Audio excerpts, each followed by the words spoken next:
Hello children, welcome to असा education. आज कर रहे हैं chapter number 7 United Nations political science को ग्रेड 12 से। इंसान जो है उसने अपनी जरूरतों को पूरा करने के लिए अलग अलग इंस्टीट्यूशंस को स्टैब्लिश किया। यूनाइटेड नेशंस को अब हम यूएन के नाम से जानते हैं। पहले हम इसे यूएनओ के नाम से जानते थे, यानी कि यूनाइटेड नेशंस ऑर्गेनाइजेशन। ये एक अपने आप में इंटरनेशनल इंस्टीट्यूशन, अलग अलग नेशंस ने मिलकर इस इंस्टीट्यूशन को बनाया है या इस इंस्टीट्यूशन की स्थापना करी है। अब इस इंस्टीट्यूशन के जो गोल्स हैं उसको पूरा करने के लिए, उसको मीट करने के लिए जो मेंबर नेशंस हैं वो बार बार मिलते रहते हैं। हर नेशन के पास ये फ्रीडम है, उसको ये एक आजादी दी गई है कि तुम अपनी मेंबरशिप के बारे में डिसाइड कर सकते हो। तुम्हें मेंबरशिप रखनी है, नहीं रखनी है। किसी भी नेशन को मजबूर नहीं किया जा सकता कि तुम यूएन के मेंबर बनो ही बनो। इतना ही नहीं, नेशन जो है जब चाहे अपनी यूएन में की जो मेंबरशिप है उसे खत्म कर सकता है। फिर देखते हैं कि कौन कौन से फैक्टर्स ऐसे हैं जो रिस्पॉन्सिबल हैं इस यूएन की एस्टेब्लिशमेंट के। तो यूनाइटेड नेशन की स्थापना हुई, उसके क्या क्या कारण रहे।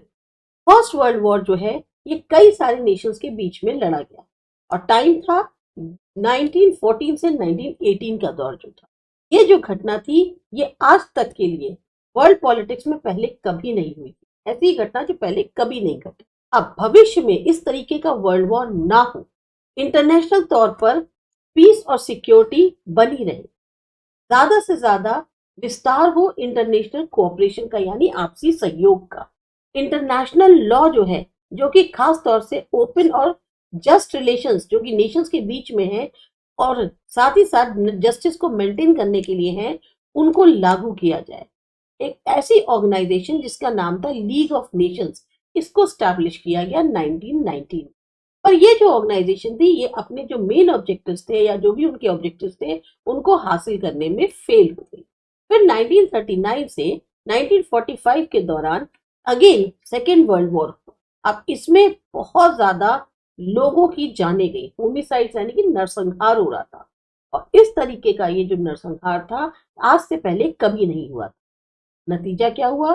फिर जरूरत आन पड़ी कि एक ऐसे इंस्टीट्यूशन को बनाया जाए जो लोगों को बचा सके इस वॉर के दर्द से आगे आने वाले भविष्य में।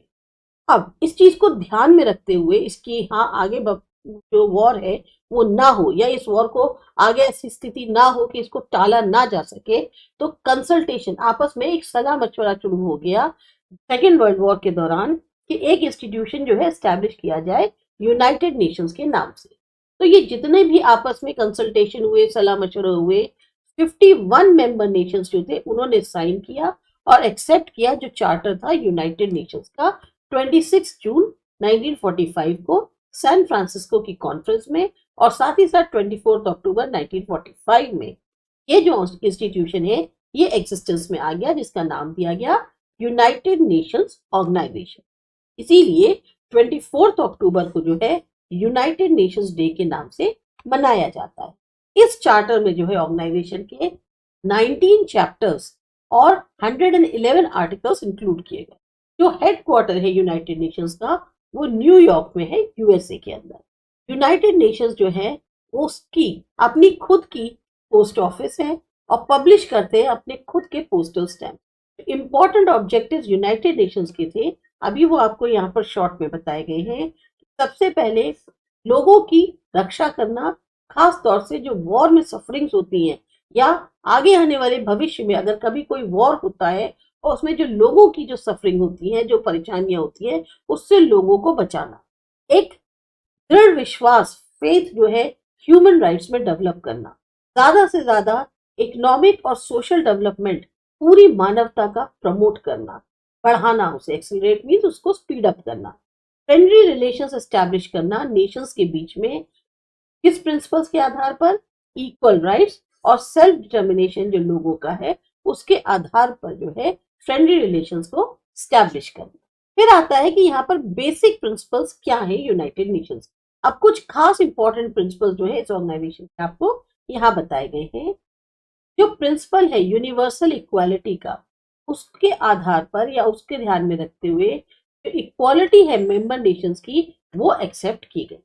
अब इसका मतलब क्या हुआ, 1 वोट 1 मेंबर नेशन, एक मेंबर नेशन का एक वोट काउंट होगा, उसको एक्सेप्ट किया गया और उसी को ही लागू किया गया। इसके बाद इसके अलावा कह सकते हैं अरेंजमेंट्स किए गए 5 परमानेंट मेंबर नेशंस के सिक्योरिटी काउंसिल में, और उनको ऑथराइज किया गया वीटो पावर से, और ये जो रियलिटी है ये भी एक्सेप्ट की गई। ये भी एक्सेप्ट किया गया कि सारे के सारे मेंबर्स जो हैं वो उनको जो भी जिम्मेदारी दी जाएगी इस चार्टर के थ्रू, वो जो है पूरी तरह से उसको अच्छे से लॉयली निभाएंगे।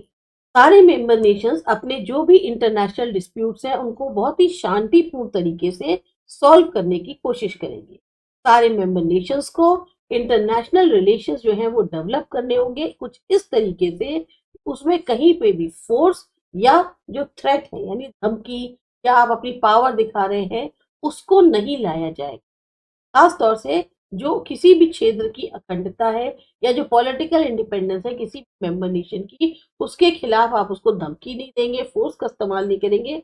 इस तरीके से आपको इंटरनेशनल रिलेशन को मेंटेन करना है। सारे मेंबर नेशंस जो हैं वो मदद करेंगे, असिस्ट करेंगे। कोई भी अगर एक्शन लिया जाता है चार्टर के अकॉर्डेंस में, और कोई भी उस नेशन को मदद नहीं करेंगे जहां पर या जिसके खिलाफ यूनाइटेड नेशंस ने कदम उठाया। तब अगर बाई चांस यूनाइटेड नेशंस ने किसी के नेशन के खिलाफ कोई एक्शन लिया है तो आप उसको जो है हेल्प नहीं करेंगे इसके अगेंस्ट, यूएन के अगेंस्ट। और अगर क्या कहते हैं चार्टर है उसके अकॉर्डेंस में सारे नेशंस जो हैं वो खुद जो है असिस्ट करेंगे। यूनाइटेड नेशंस कभी भी इंटरफेयर नहीं करेगा किसी के भी इंटरनल मैटर्स में नेशन के। एक ऐसा एनवायरनमेंट जो है क्रिएट किया जाए जहां हर नेशन जो है चाहे वो मेंबर नहीं हो यूनाइटेड नेशंस का, वो भी जो है एक्ट कर सके इन प्रिंसिपल्स के अकॉर्डिंग। फिर आता है organs, mechanism and functions of the United nation. अब क्या क्या है ये करते हैं अगले वीडियो में।